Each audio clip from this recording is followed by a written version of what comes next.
दोस्तों, target with PS Parihar channel में आपका स्वागत है। जैसा कि आपको पता है कि इस चैनल के माध्यम से आप लोगों को विद्यार्थी जीवन से संबंधित सभी महत्वपूर्ण सूचनाएं प्रदान की जाती हैं, खास तौर से शिक्षक भर्तियों की। उसी क्रम में आज की इस वीडियो में हम लोग बात करेंगे बीएड वर्सेस बीएसटीसी कोहराम की, बीएड वर्सेस बीएसटीसी विवाद की। वीडियो को पूरा देखें, पूरी जानकारी मिलेगी। बीएड का अब क्या होगा, क्या हो रहा है, पुरानी शिक्षक भर्तियों के बारे में भी जानकारी मिल चुकी है कि आखिरकार जो पुरानी शिक्षक भर्तियां 28 जून 2018 के तहत हुई उनका क्या होगा और जो भर्तियां चल रही हैं उनका क्या होगा। तो वीडियो को आप लोग लास्ट तक देखिएगा। चूंकि 11 तारीख को यानी कि 11 अगस्त को सुप्रीम कोर्ट ने अपना बहुप्रतीक्षित आर्डर सुना दिया। आर्डर में स्पष्ट कर दिया कि 28 जून 2018 का जो बजट है वो अवैध है, अमान्य है, और जोधपुर हाईकोर्ट के डबल बेंच का आर्डर वो उसी तरीके से रहेगा जिस तरीके का है, यानी कि बीएड के छात्रों को लेवल 1 और प्राथमिक शिक्षक भर्ती से पूरी तरीके से पार कर दिया। लेकिन सुप्रीम कोर्ट ने अदर स्टेट के बारे में कुछ नहीं कहा, जो भर्तियां चल रही हैं उनके बारे में कुछ नहीं कहा। हाँ, ये जरूर कहा कि जो भी याचिकाएं इससे संबंधित है सारी डिसमिस कर दी गई, डिस्पोज ऑफ कर दी गई हैं। तो उसके बाद भी विद्यार्थी बहुत ज्यादा कंफ्यूज थे। बहुत सारे जो आयोग थे, जो भर्तियां चल रही थी, वो भी कंफ्यूज थे। विद्यार्थियों को समझ में नहीं आ रहा था कि हम सीटेट की परीक्षा दें या ना दें। विद्यार्थी बहुत ज्यादा कंफ्यूज थे कि हम बीपीएससी की परीक्षा दें या ना दें। तो उसी क्रम में विद्यार्थी एनसीटीई भी गए थे 2 दिन पहले, खासतौर से बीटीसी के विद्यार्थी, बाद में बीएड के विद्यार्थी भी गए थे। तो उन्होंने ये कहा था कि हम इस पर लीगल सलाह ले रहे हैं, हमारी लीगल सेल काम कर रही है। फाइनली जो विद्यार्थियों ने कहा था कि एक नोटिस जारी की जाए एनसीटीई के द्वारा, तो एनसीटीई ने अपनी ऑफिशियल वेबसाइट पर नोटिस जारी कर दी। ये एनसीटीई की वेबसाइट है और मैंने इसके बारे में थोड़ी देर पहले वीडियो बनाया था, लेकिन आवाज साफ नहीं आ रही थी, जिसकी वजह से पूरी बात नहीं हो। एनसीटीई की ऑफिशियल वेबसाइट पर ये देखिए, नई notice, judgement passed by honourable supreme court of India regarding notification dated 28 June 2018। इसके संबंध में जो सुप्रीम कोर्ट का ऑर्डर है 11 अगस्त वाला, पूरा का पूरा जो ऑर्डर वो अपलोड कर दिया है। यानी कि एनसीटीई ने अपनी तरफ से कुछ नहीं कहा है और इशारा कर दिया है कि ये सुप्रीम कोर्ट का जो आदेश है वही ये नोटिफिकेशन है हमारा, जो 28 जून 2018 वाला है, यानी कि रद्द है।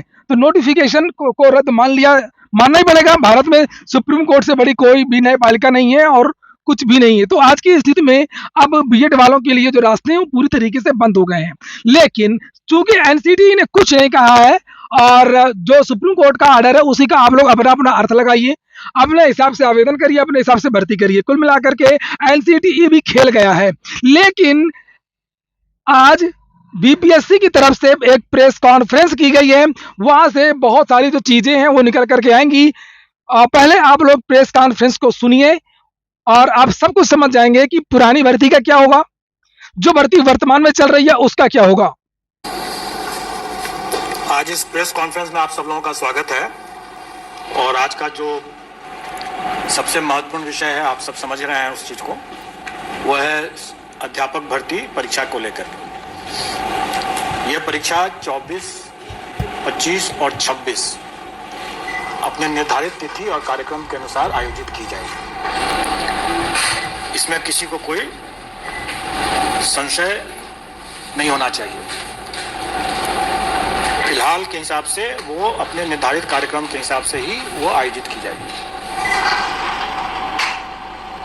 जो भी अभ्यर्थी इसमें आवेदन दिए हैं वो सभी के सभी इसमें भाग लेने के लिए अधिकृत हैं, वो भाग ले सकते हैं। आप सब लोगों को जानकारी दे दूं कि हम लोग परीक्षा के स्टेज पर हम किसी भी अभ्यर्थी की पात्रता या उसकी पात्रता नहीं है, इसकी जांच नहीं करते हैं।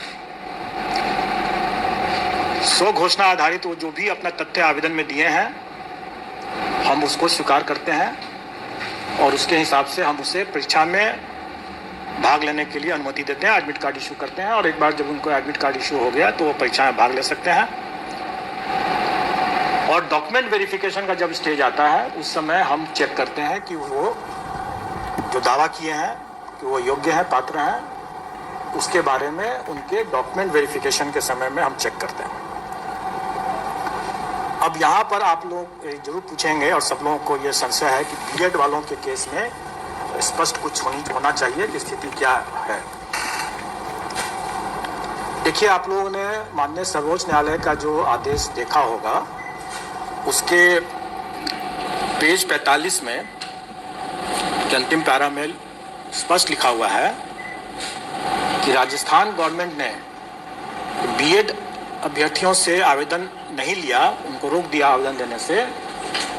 ये गलत हुआ, क्योंकि उस समय एनसीटी का जो गाइडलाइंस था वो प्रभावी था, और जब तक गाइडलाइन प्रभावी है तब तक उसको मानना राज्य सरकार को था। और इस दृष्टिकोण से माननीय उच्च न्यायालय राजस्थान हाईकोर्ट और माननीय सर्वोच्च न्यायालय ने दोनों ने ये कहा कि राजस्थान गवर्नमेंट ने ये गलत किया, उनको आवेदन लेना चाहिए था बीएड अभ्यर्थियों से भी। हमारे मामले में भी वही बात लागू होता है। जिस समय हम लोगों ने आवेदन आमंत्रित किया उस समय ये बीएड अभ्यर्थी पात्र थे, योग्य थे, और इसलिए उनको आवेदन आमंत्रित करने का मौका दिया गया और उन्होंने आवेदन दिया भी। उसी में आगे माननीय सर्वोच्च न्यायालय ने यह भी आदेश दिया है कि ये एक एस्टैब्लिश प्रैक्टिस है, सेट प्रिंसिपल्स ऑफ लॉ है, कि कोई भी वैधानिक संस्था द्वारा कोई एक वैध विधिवत कोई एक आदेश निर्गत होता है तो वो तब तक प्रभावी होता है जब तक कि वो रद्द नहीं हो जाए किसी कोर्ट के आदेश से या किसी अन्यथा।